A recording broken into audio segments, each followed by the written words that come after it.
Hello guys, Brad here again with another fragrance review. Today I want to talk about Atelier Cologne's Rose Anonyme. This one is an oriental floral unisex fragrance. Came out in 2012. The notes we have Calabrian bergamot, ginger, Turkish rose, Somalian apopanox, agarwood, Indonesian patchouli leaf, papyrus, and benzoin. And over at base notes, this one averaged about 4.5 out of 5 stars. So a lot of people that are reviewing this one, trying it out, are liking it. It seems to me that the whole rose, oud slash agarwood theme is pretty popular right now. We have the Montals that all seem to have some kind of a theme of that proportion. I did try a Montal a while back, Steam Oud, and I thought it had potential. Somebody at work did say it smelled kind of like an old woman or something, but um, for the most part, I don't have a lot of experience with rose fragrances. I did try Kerosene's Whips and Roses, which I thought had a nice garden fresh kind of a rose smell there too.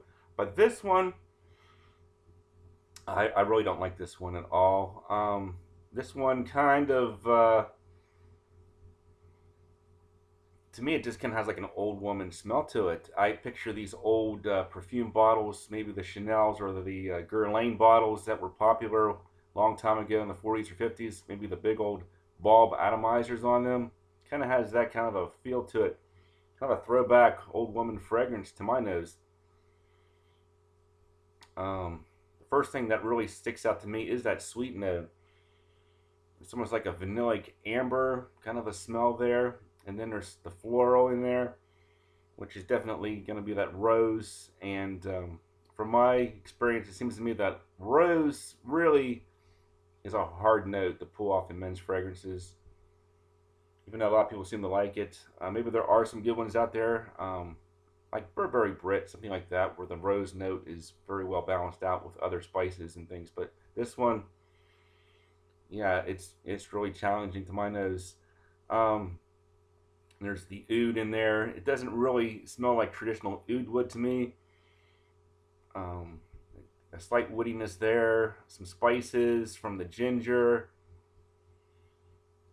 As far as men's fragrances go, I would maybe say that it does kind of give off this Roca Bar by Hermes vibe as well.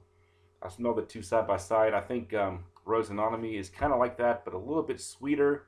So if you like Roca Bar, and if you tried that one, I think this one might actually be something that you would appreciate because it has sort of like that spicy, sweet, woodsy, floral vibe going in the same vein.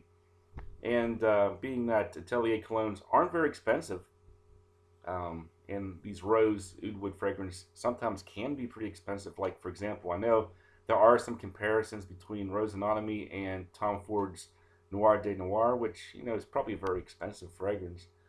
It certainly couldn't hurt if you're into that kind of thing to check out this Rose Anonyme to see what you think, because it's really just not my category. Oriental floral is really not something that's going to appeal to me. But if that is your thing, I would definitely check out this one because of the low price point, if nothing else. But let me get into some scores for my taste. The smell, I really did not like this one. It almost had like this, I don't know, I picture like a cheap Avon kind of a smell to it for some reason.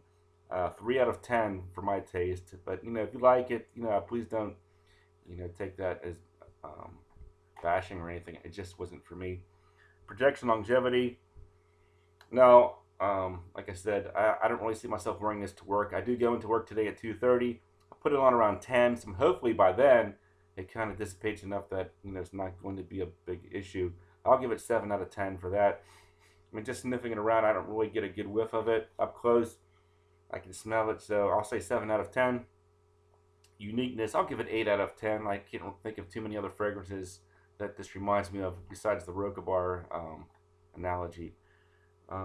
Versatility, I'll say 3 out of 10. I would never really grab this one for my taste because it just doesn't seem like my thing. I haven't given my wife a whiff of it, but I'm guessing she wouldn't like it too much either. Price point, I'll tell you 5 out of 10 for price point there. Great bang for buck for niche fragrances. But overall, 3.5 out of 10 is about the best I can do here. I'm not liking this one at all. Um, it has like a classy vintage feel to it, more towards the feminine end, in my opinion. But yeah, if you like rose and oud wood, you're definitely want to put this one on your checkout list. So thanks for watching, and I'll talk to you guys later.